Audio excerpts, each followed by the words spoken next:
வணக்கம் ஃப்ரெண்ட்ஸ், எல்லாரும் எப்படி இருக்கிறீங்க? நல்லா இருக்கீங்களா? நான் லட்சுமி அக்கா பேசுகிறேன், கரூர்ல இருந்து. ஸோ இந்த வீடியோ பார்த்துட்டு இருக்கக்கூடிய உங்களை மாதிரி நானுமே ஒரு சாதாரண ஹவுஸ் ஒய்ஃப் தான். ஹவுஸ் ஒய்ஃபாக இருந்துட்டு கையில் கொஞ்சம் வருமானம் வந்தால் நல்லா இருக்குமே, ஹஸ்பண்ட்க்கு சப்போர்ட் பண்ணலாமே, பசங்க கேட்டது என்னன்னாலும் வாங்கி கொடுக்கலாமே அப்படிங்கிற ஒரு சின்ன ஆம்பிஷன் எனக்கு சொல்லிட்டு நிறைய ஆசைகள், நிறைய கனவுகள் உங்களை மாதிரியே நிறைய இருக்குது. அதனால தான் நானுமே வீட்டில் இருந்துட்டு ஏதாச்சும் ஒரு நமக்குன்னு சொல்லிட்டு ஒரு 2 மணி நேரம் நமக்குன்னு சொல்லிட்டு டைமை ஒதுக்கி அந்த டைமில் நாம் ஏதாச்சும் ஒன்று கற்றுக்கிட்டு நம்ம கொஞ்சம் சம்பாதிக்கணும், இந்த உலகத்தில் நம்ம ஏதாச்சும் ஒன்று சாதிக்கணும் அப்படி சொல்லிட்டு ஆசைப்பட்றேன். அதனால் நிறைய பெண்கள் இப்போ எடுத்துகிட்டு இருக்கக்கூடிய ஒரு விஷயம், அதை தான் நானுமே பண்ணிகிட்ருக்கேன். நிறைய பெண்கள் இப்போ படித்து முடிச்சுட்டு வீட்டில் வேலை இல்லாமல் இருக்கிறாங்க. இருந்தாலுமே மனம் தளராமல் அவங்களால முடிஞ்ச எஃபர்ட்டை அவங்களுக்கு பிடிச்ச தொழிலில் போட்டு அவங்க நிறையா வின் பண்ணிட்டு வந்துட்டு இருக்கிறாங்க. அதே போல தான் நானுமே ஒரு ஸ்டெப் என்னோடய வாழ்க்கையில் ஒரு ஹவுஸ் ஒய்ஃபாக இருந்து அடுத்த ஸ்டெப்புக்கு முன்னேறி போய்கிட்டு இருக்கேன். கடந்த ஒரு 5 வருடங்களாக நானுமே போராடிட்டு இருக்கிறேன். வீட்டில் இருந்தே சம்பாதிக்கணும் அப்படின்னு சொல்லிட்டு நிறைய விஷயங்கள் பண்ணிகிட்டு இருக்கேன். டியூஷன் எடுக்கிறது, மார்க்கெட்டிங் பண்ணுறது, யூடியூப்பில் வீடியோஸ் போடுறது. நான் எவ்வளோ விஷயங்கள் பண்ணாலுமே எல்லாத்துலேயுமே எனக்கு ஃபெயிலியர் தான், எதுலேயுமே சக்ஸஸ் இல்லை.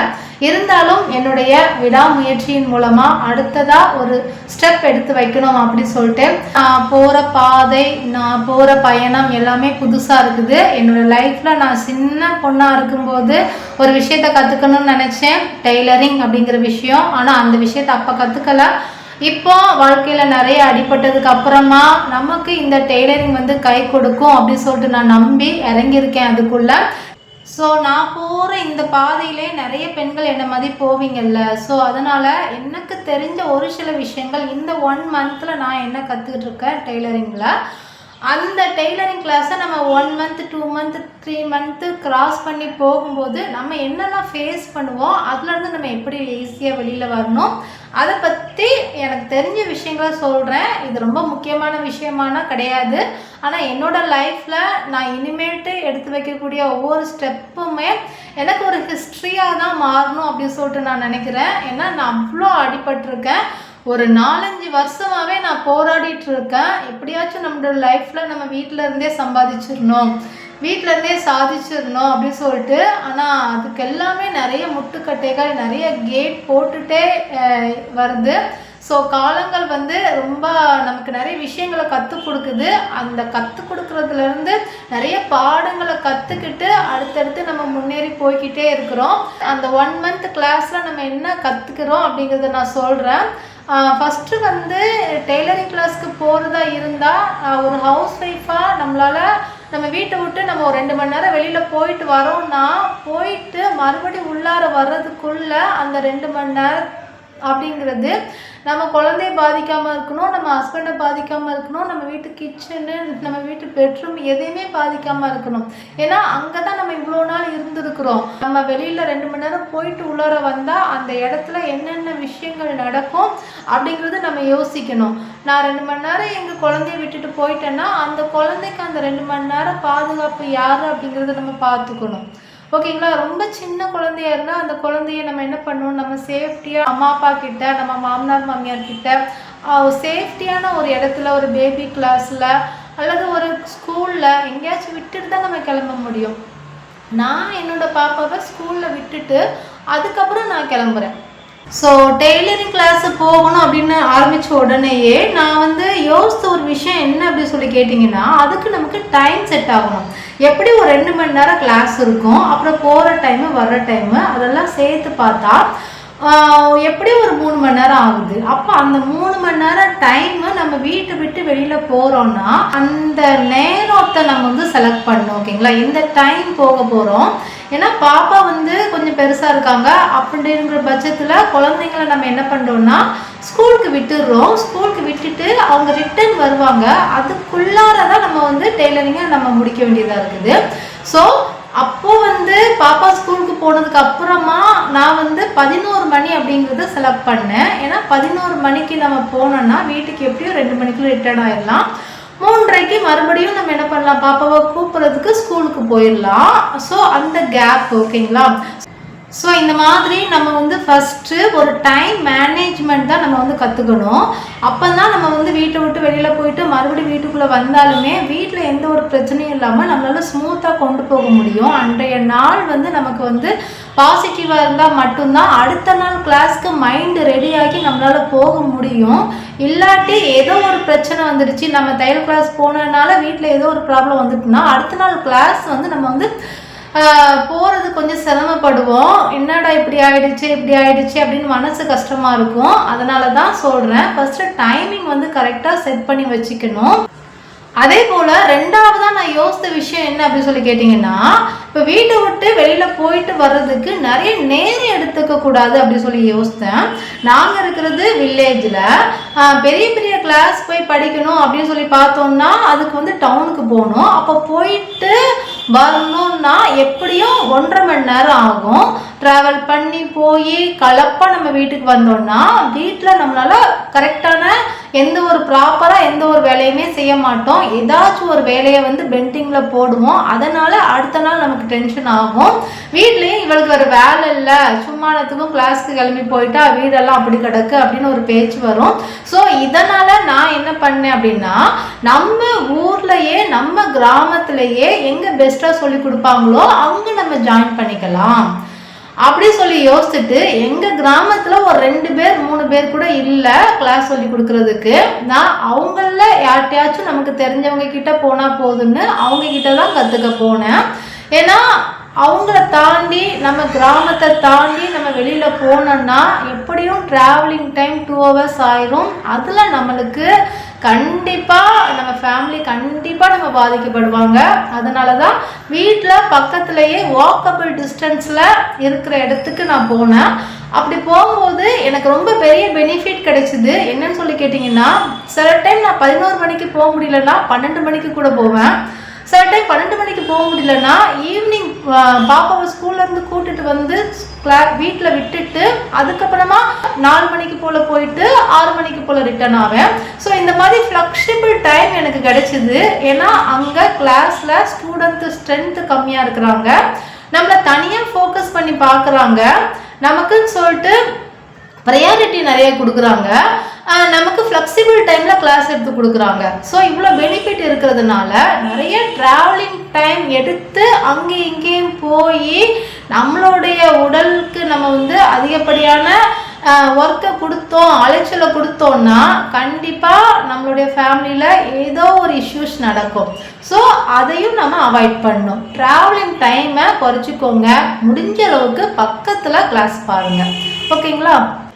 அதே போல் நம்ம ஊர்லேயே நம்ம கிளாஸ் போகும்போது இன்னொரு பெனிஃபிட்டும் எனக்கு கிடைச்சிது. என்னன்னு சொல்லி கேட்டிங்கன்னா, அவ்வளோ தூரம் டவுனுக்கு போயிட்டு வரதா இருந்தால் கண்டிப்பாக பஸ்ஸில் போகணும். பஸ்ஸுக்கு ஃபேர் தேவைப்படும், பஸ்ஸுக்கு காசு தேவைப்படும், அதுக்கு ஹஸ்பண்ட்டை போய் நிற்கணும்.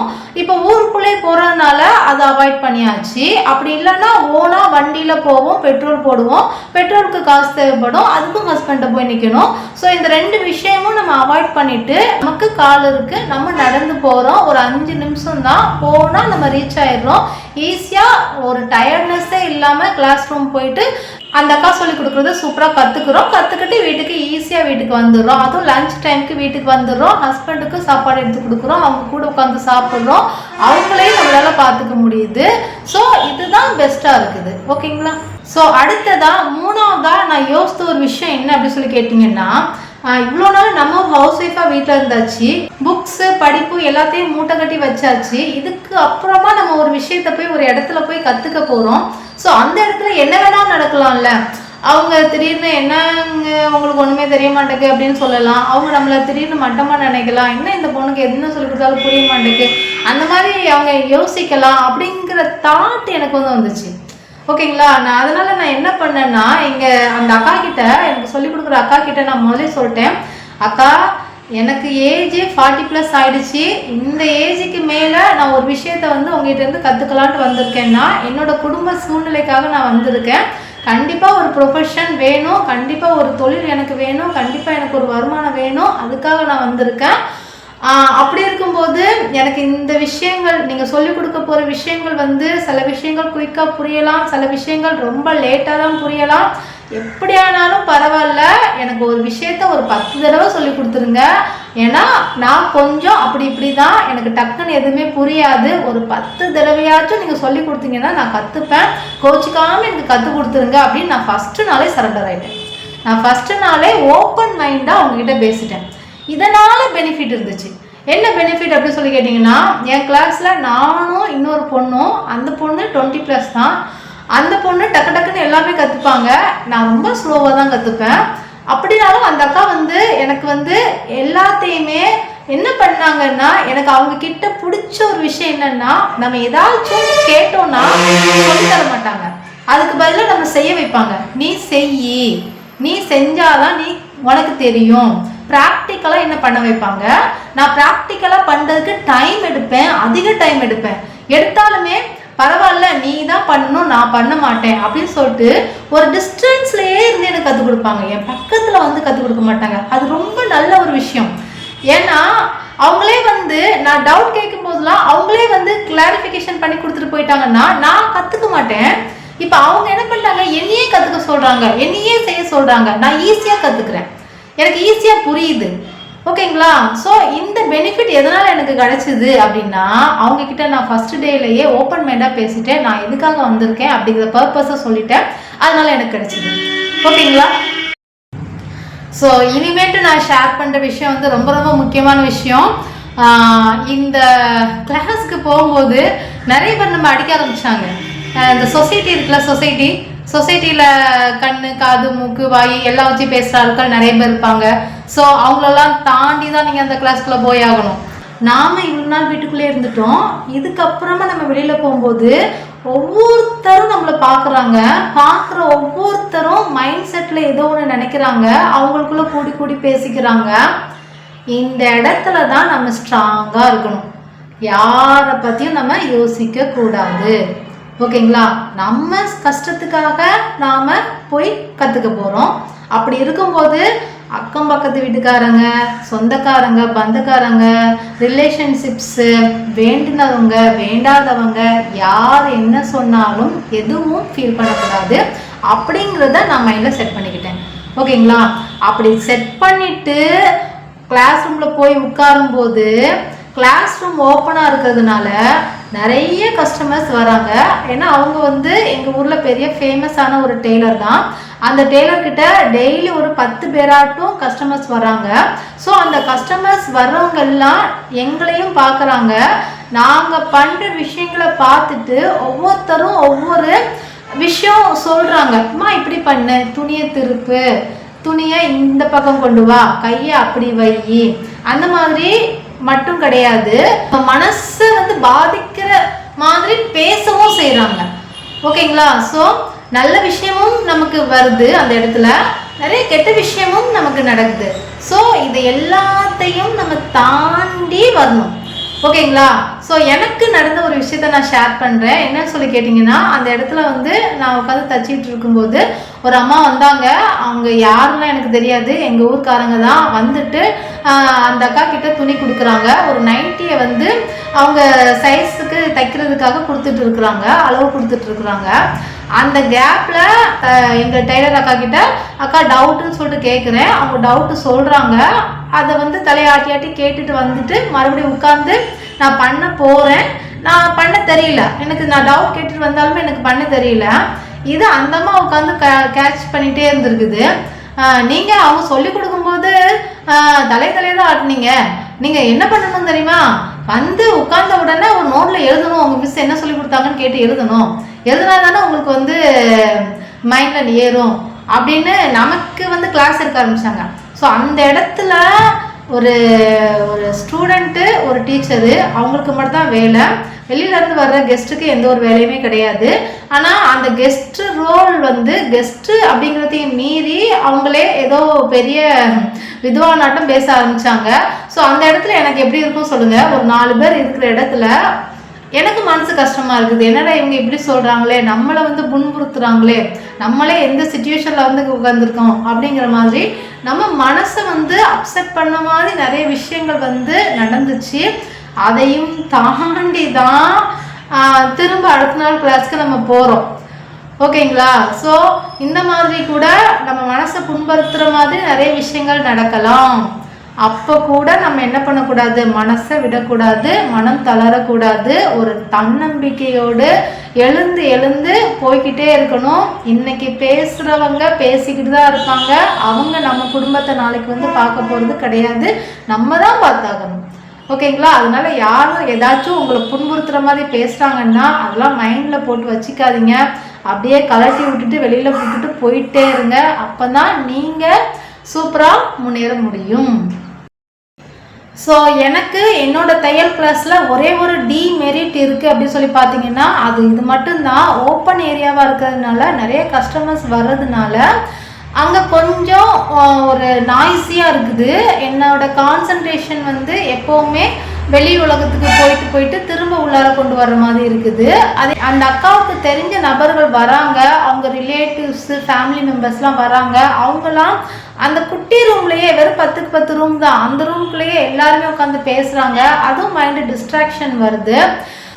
அதுக்கப்புறமா ஜாலியாகவும் போகுது. சில நேரம் அவங்க ஃப்ரெண்ட்ஸோடு உட்காந்து அரட்டை அடிக்கிறாங்க, நம்மளே ஒரு ஃப்ரெண்டாக பார்க்குறாங்க, பார்த்து எல்லா விஷயமும் ஷேர் பண்ணுறாங்க. அது வந்து ப்ளஸ்ஸாக இருக்குது.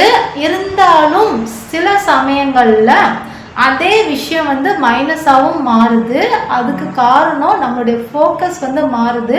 இதென்ன பெரிய விஷயமா, டெய்லரிங் தானே, சாதாரணமாக ஜாலியாக கற்றுக்க வேண்டிய விஷயம் தானே அப்படி கூட சில பேர் நினைக்கலாம்.